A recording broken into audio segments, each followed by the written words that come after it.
Esta vía metabólica es la vía que le permite a las células hepáticas sintetizar glucosa a partir de precursores que no son glúcidos. Además de eso, vamos a ver un poquito cómo las hormonas insulina y glucagón regulan los niveles de glucosa en sangre.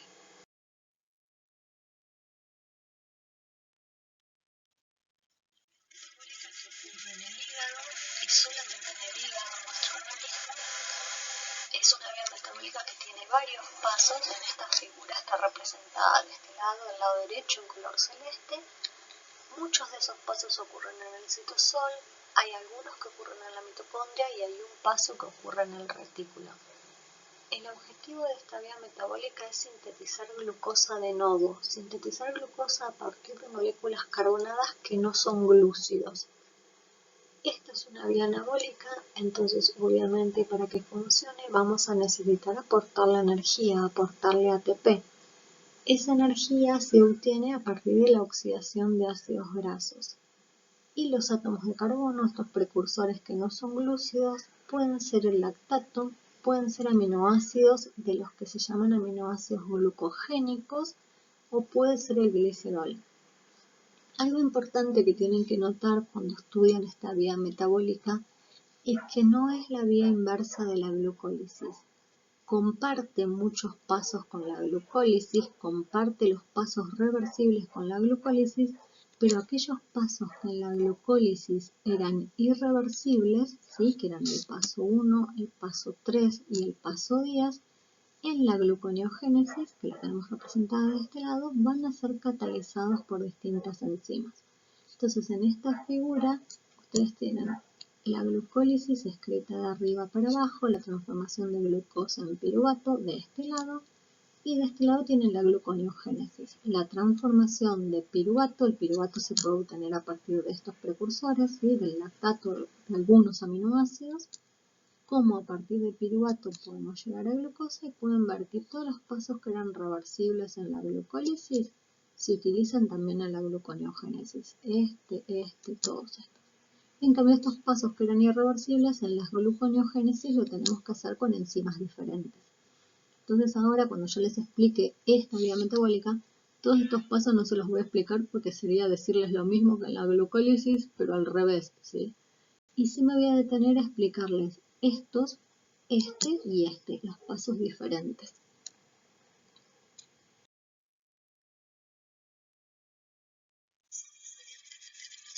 Los días es el paso en el que tenemos que rodear a la piruvatoquinasa. Los libros lo llaman así: primer rodeo, segundo rodeo y tercer rodeo. ¿Qué significa esto? Que como esta enzima de la glucólisis hacía una reacción irreversible, sí transformaba el piruvato, el lisófonol piruvato en piruvato por medio de una reacción irreversible. Ahora, para poder transformar el piruvato en fosfonol piruvato, que es lo que queremos hacer en la gluconeogénesis, vamos a tener que usar otras enzimas distintas. Entonces, en la gluconeogénesis, para transformar el piruvato en fosfonol piruvato se usan estas dos enzimas, la piruvato carboxilasa y la fosfonol piruvato carboxiquinasa. Este paso metabólico, ¿sí? Lo que se llama el primer rodeo, es el que ocurre parte en el citosol y parte en la mitocondria, que la tienen marcada ahí. Algo por ahí que también es importante que noten, y es que si bien la gluconeogénesis se dibuja desde el piruvato, las células no usan, los hepatocitos no usan directamente el piruvato para hacer glucosa, sino que lo que usan son otras moléculas que le pueden llegar por la sangre, y esas moléculas las transforman en piruvato y ese piruvato lo utilizan para sintetizar glucosa. Entonces, por ejemplo, pueden utilizar como precursor el lactato, con la lactato deshidrogenasa lo transforman en piruvato y luego con estas dos enzimas en fosfonol piruvato y seguimos la vía gluconeogénica. O pueden utilizar alanina, que también le llega a la sangre, con una enzima transaminasa lo transformamos en piruvato.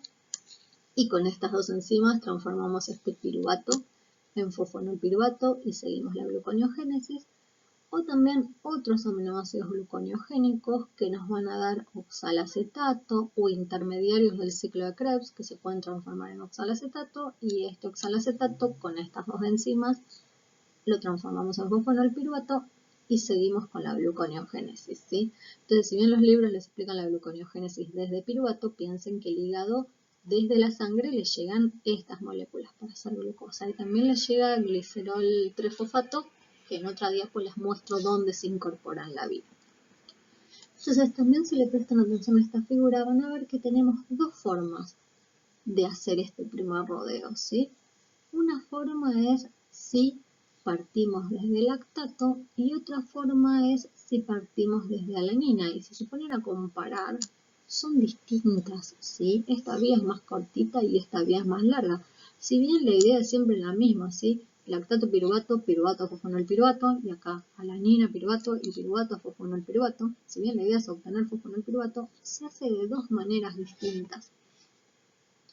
Estas dos maneras distintas en las que se hace ocurren de esta forma porque en este primer rodeo, además de transformar el piruvato en fosfonol piruvato, tenemos que obtener NAR reducido en el citosol. Y es necesario obtener ahora NAR reducido en el citosol de los hepatocitos porque este NAR reducido va a ser sustrato de otro paso de la gluconeogénesis. Entonces fíjense que si partimos de lactato, el NAR reducido se obtiene en el primer paso de este camino, ¿sí? Entonces ya después las reacciones adentro de la mitocondria son menos, porque el NAR reducido ya lo obtuvimos. En cambio, si partimos desde alanina, este NAR reducido lo obtenemos recién acá, en el citosol, recién casi al final. Entonces tenemos que hacer más pasos en el medio, siempre con ese objetivo, con el de, además de formar piruvato, formar NAR reducido en el citosol.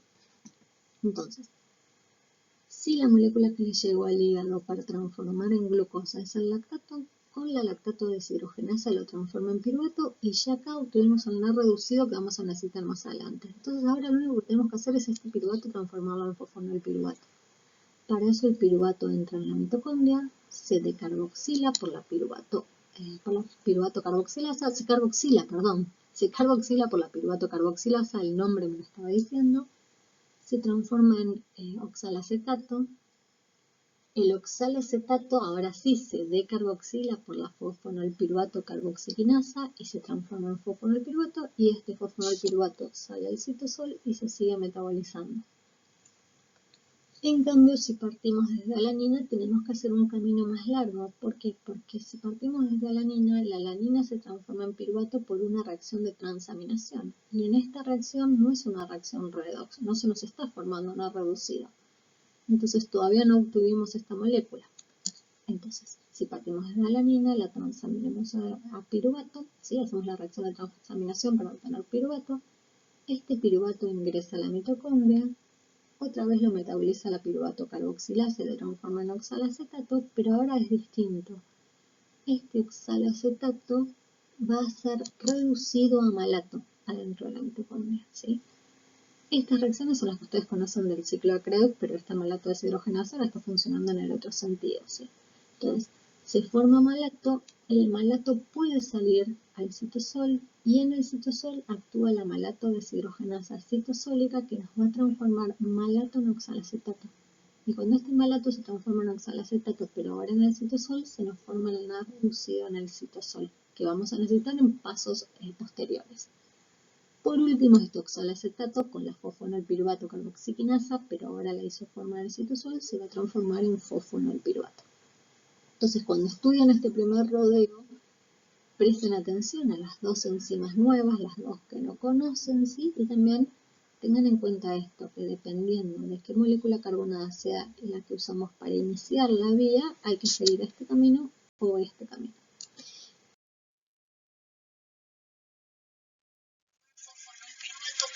Todas esas reacciones que son reversibles y en común con la glucólisis, pero que ahora están funcionando al revés, hasta que llegamos a la reacción que catalizaba la fosfofructoquinasa 1, que es irreversible. Entonces no podemos hacerla al revés.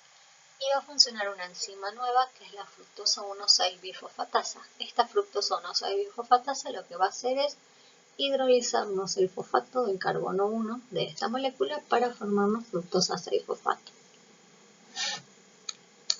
Después de formar la fructosa 6-fosfato ocurre el otro paso en común con la glucólisis y llegamos al tercer rodeo, que es el rodeo de la glucoquinasa, ¿sí? Entonces, una vez que tenemos formada la glucosa 6-fosfato, la idea es liberar glucosa a la sangre. Entonces va a actuar una enzima que es la glucosa 6-fosfatasa que nos va a hidrolizar este grupo fosfato de carbono 6 para transformar la glucosa 6-fosfato en glucosa y que esta glucosa pueda ser liberada a la sangre. Entonces, esta glucosa va a ser liberada a la sangre por medio de los transportadores GLUT2 del hígado. Por eso yo les dije en la clase de los transportadores GLUT que los transportadores GLUT2 son los únicos que funcionan de manera reversible. ¿Sí? Cuando el hígado está en la situación metabólica de sintetizar glucosa para liberarla a la sangre, también usa los transportadores GLUT para sacarla de adentro del hepatocito. Entonces fíjense que aprendimos 4 enzimas nuevas, las 2 que estaban en el primer rodeo, esta el segundo rodeo y esta el tercer rodeo, que son las enzimas nuevas que se tienen que aprender cuando estudian la gluconeogénesis. El balance de la gluconeogénesis. Fíjense que a partir de 2 moléculas de piruvato, gastando un montón de energía, ¿sí? Gastando 6 enlaces fosfato de alta energía y gastando poder reductor, invirtiendo poder reductor, se va a poder sintetizar una molécula de glucosa. Estas moléculas de alta energía se utilizan en el primer rodeo. Esto de poder reductor, que era el que formábamos en el primer rodeo, se utiliza en pasos posteriores de la gluconeogénesis. Después le buscamos el número, ¿sí? Entonces fíjense que para formar una molécula de 6 carbonos se están gastando 6 enlaces fosfato de alta energía. Es una vía anabólica, obviamente va a gastar energía y va a gastar poder reductor. Y estas son las moléculas que obtenemos por beta oxidación. Otra cosa que pueden mirar en esta diapo es que una vía no es la inversa de la otra, ¿sí? Si bien comparten muchos pasos metabólicos, esos 3 rodeos que hay que hacer tienen enzimas diferentes, entonces si ustedes leen esta reacción de acá para acá y dicen esto es la gluconeogénesis, si leen esto de acá para acá, no es lo mismo que está puesto acá por la glucólisis, no son vías inversas, ¿sí? Y lo otro que también pueden ver es que como la gluconeogénesis también es una vía metabólica que ocurre de manera espontánea, como está escrita, también tiene un delta G real negativo. Si una vía fuera la inversa de la otra, estos números deberían ser iguales y tener signo contrario, y sin embargo eso no pasa, ¿sí? Entonces las dos vías metabólicas tienen un delta G real negativo, las dos ocurren de manera espontánea como están escritas. Ocurre una o la otra dependiendo de la situación metabólica. Gluconeogénesis escrita ahora de arriba para abajo, ¿sí? Fíjense que partimos, por ejemplo, del lactato para llegar a glucosa y en esta diapo podemos ver cuáles son las enzimas reguladas de la gluconeogénesis. La gluconeogénesis tiene 2 enzimas reguladas, la piruvato carboxilasa que estaba en el primer rodeo y la fructosa 1,6-bifosfatasa que está en el segundo rodeo. Las 2 enzimas tienen regulación alostérica. La piruvato carboxilasa está regulada de manera positiva por el acetil-CoA, es decir, tiene un modulador alostérico positivo que es el acetil-CoA. La presencia de acetil-CoA hace que esta enzima aumente su velocidad. Y la fructosa 1,6-bifosfatasa tiene 2 moduladores alostéricos negativos que son el AMP y la fructosa 2,6-bifosfato. ¿Se acuerdan que cómo se formaba este modulador alostérico? Lo vimos en la clase de regulación de la glucólisis, ¿sí? Y en esta diapo, ¿sí?, que tienen acá escrita desde acá para acá, pueden ver, por ejemplo, cuáles son los pasos en los que se está gastando energía en la gluconeogénesis, ¿sí? Son los que están involucrados en el primer rodeo.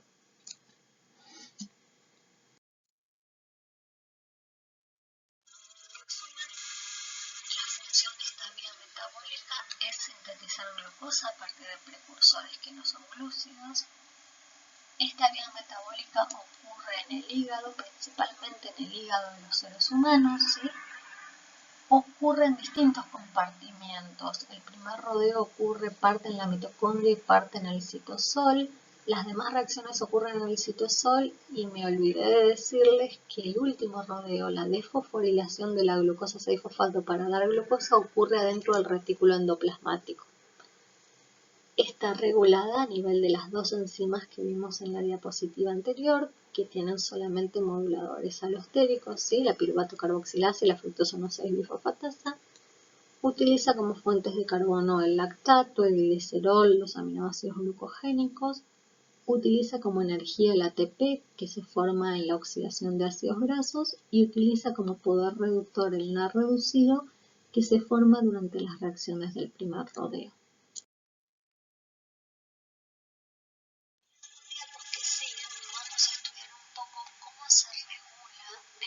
Coordinada al metabolismo de la glucosa.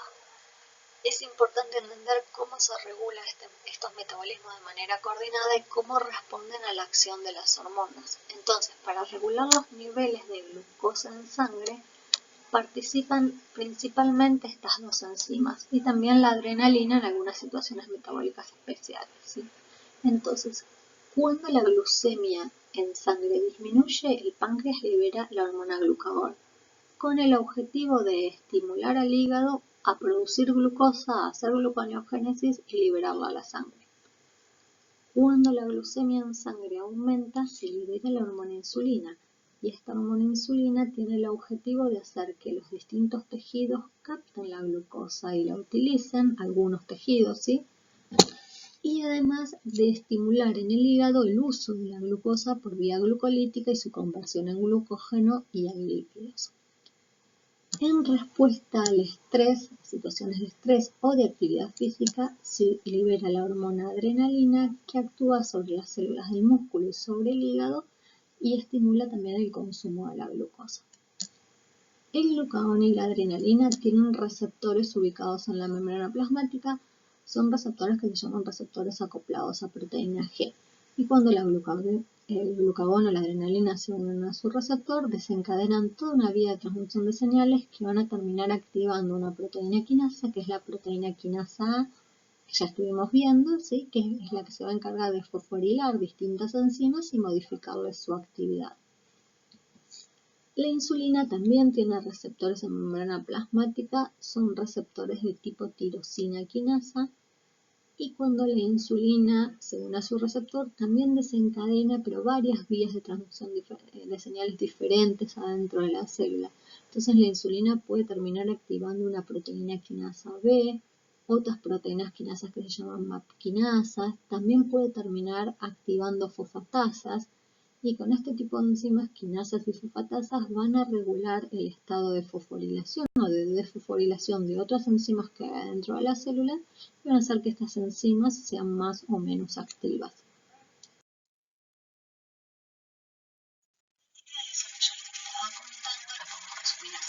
Cuando cambia la concentración de glucosa en sangre, se va a liberar alguna hormona. Si la glucosa aumenta, se libera insulina; si la glucosa baja, se libera glucagón.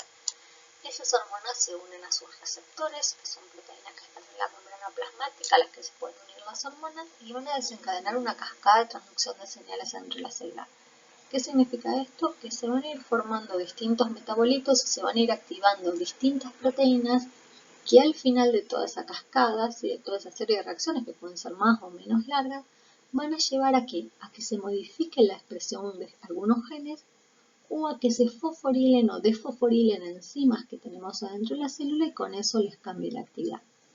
Esto es lo que se llama vía rápida de transducción de señales, ¿sí? Cuando la hormona induce cambios en el estado de fosforilación o de desfosforilación de proteínas que ya tenemos adentro de la célula.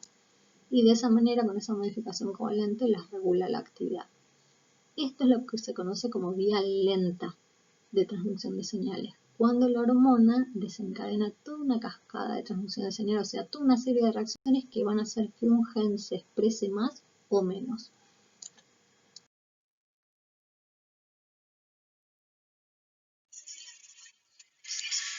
Es importante tener en cuenta lo que es la regulación coordinada. ¿Qué significa esto? Que cuando hay dos vías metabólicas que pueden formar o degradar una sustancia, como son la glucólisis, que puede degradar la glucosa, o la gluconeogénesis, que la puede formar, y estas dos vías metabólicas pueden ocurrir en un determinado tejido, como nos pasa con el hígado, es importante regular las dos vías metabólicas para que no ocurran en simultáneo, ¿sí? Entonces, antes de empezar a ver esto, Si nosotros estamos estudiando, por ejemplo, la glucólisis en el músculo, solo estudiamos la regulación de la glucólisis. ¿Por qué? Porque el músculo esta vía metabólica no la hace.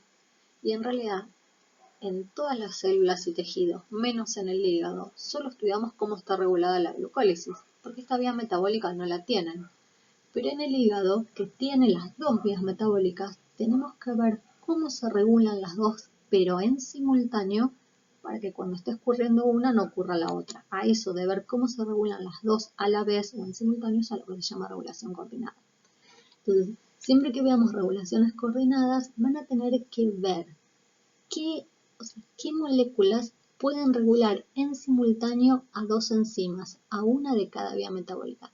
Entonces, en general, esta regulación coordinada se va a dar por moduladores alostéricos o por modificación covalente. En el caso de la regulación coordinada de glucólisis y gluconeogénesis, se da por los moduladores alostéricos que tenían estas dos enzimas, que si ustedes se fijan son las mismas moléculas, pero que a alguna enzima la activan y a la otra la inactivan. Ahí lo vemos en detalle, ¿sí? Entonces, en la glucólisis tenemos la enzima PFK1, que nos transforma la fructosa 6-fosfato en fructosa 1,6-bifosfato. En cambio, en la gluconeogénesis tenemos la fructosa 1,6-bifosfatasa, que nos transforma la fructosa 1,6-bifosfato en fructosa 6-fosfato. Entonces, este es el principal punto de regulación coordinada de estas dos vías metabólicas. De los tres pasos que tenían de distintos, este, que es el segundo, es el principal punto de regulación coordinada.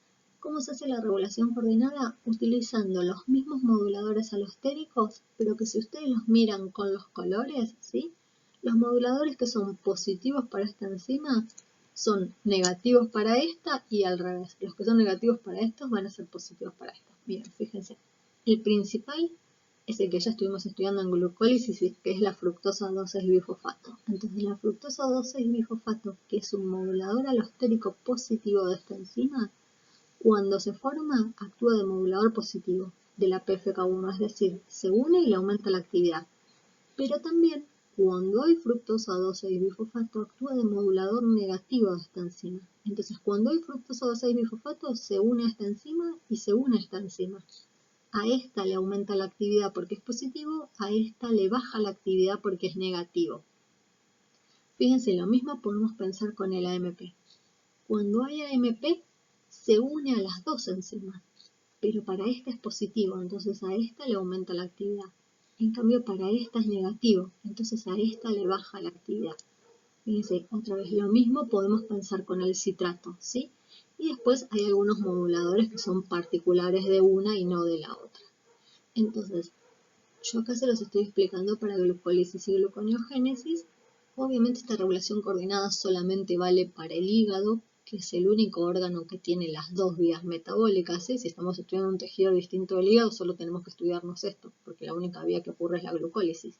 Pero en el hígado, que puede ocurrir esta vía metabólica o esta vía metabólica, tenemos que tener algún punto, algún paso en el que las dos vías se regulen en simultáneo para que si una ocurre, no ocurre la otra. Entonces el paso que se regula en simultáneo es este, el de la PFK1 o fructosa 1,6-bifosfatasa, dependiendo de la vía. ¿Y cómo se hace para regularlo en simultáneo? Con los moduladores alostéricos que tienen en común.